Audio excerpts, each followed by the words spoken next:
ఆయన ఉండేది చూస్తే రుద్రభూమిలో, వేసుకునేది చూస్తే బ్రహ్మాండమైనటువంటి పుర్రెల మాల, కొని చేతిలో పట్టుకునేది చూస్తే బ్రహ్మకపాల, తాగేది చూస్తే హాలాహలం, ఒంటి మీద చూస్తే పావులు, కట్టుకునే చర్మం చూస్తే, వస్త్రం చూస్తే రక్తం ఓడుతున్నటువంటి ఏనుగు తోలు, పైన కప్పుకున్నది చూస్తే పులి తోలు. ఇన్ని అవలక్షణాలతో కనపడిన వాడిలా కనపడుతూ కొని ఇటువంటి మూర్తి ఏమిటో ఇంత మంగళకరంగా ఉంటాడండి స్వామి. శంకరుడి దగ్గరికి ఎవరిల్లైన పాదాలు పట్టుకోగలరు. బుస్సను పక్క పావులా, ఓ పక్క రక్తం ఓడుతున్న ఏనుగు చర్మమా, ఓ పక్కనేమో 3 కన్నులా, ఓ పక్క చంద్రవంక, పెద్ద జటాజూటమా, ఏమందం ఉందండి శంకరుడికి.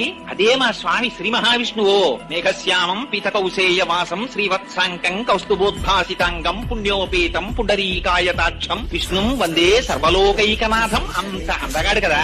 ఏమిటండి శివుడు ఎందుకు ఇలా ఉంటాడు అనుకుందామంటే చిత్రం ఏమిటో తెలుసా అండి. ఆ శంకరుడి అందం చూసి ముచ్చట పడిపోయి పూజ చేసిన వాడు మొట్టమొదటి అసలు శ్రీ మహావిష్ణువు. ఎంత పూజ చేశాడంటే ఆయన సామాన్యమైన పూజ కాదు. కాళహస్తీశ్వర శతకంలో దూర్చటి దిప్పి పొడిచాడు. ఇవన్నీ ఏనుగుతోలు దుప్పటము బువ్వా కాలకూటంబు చేగిన్నే బ్రహ్మకపాలముగ్రమగు భోగే కంఠహారంబు నిన్నీలాగున నుండియుం తెలిసియుం నీ పాద మూలంబునం చేర్చం నారాయణుడెట్లు మానసమునం శ్రీకాళహస్తీశ్వర. ఏమిటో స్వామి నువ్వు చూస్తే ఈ ఏనుగుతోలు కప్పుకుని ఈ బ్రహ్మకపాలం పట్టుకుని హలాహలం తాగుతూ ఇలా ఉన్నట్టుంటావు. అంత అంతగాడిగా కనపడే శ్రీ మహావిష్ణువు చూస్తే నీ పాదాల దగ్గర కూర్చుని ఇంత పూజ చేసి నీలో సగభాగాన్ని పొందాడు. పార్వతీదేవి కన్నా కూడా ముందు పరమశివుడిలో ఉన్నటువంటి సగభాగాన్ని పొందినటువంటి వాడు శ్రీమన్నారాయణుడు. అందుకనే హరిహరమూర్తి అని ఒక మూర్తి.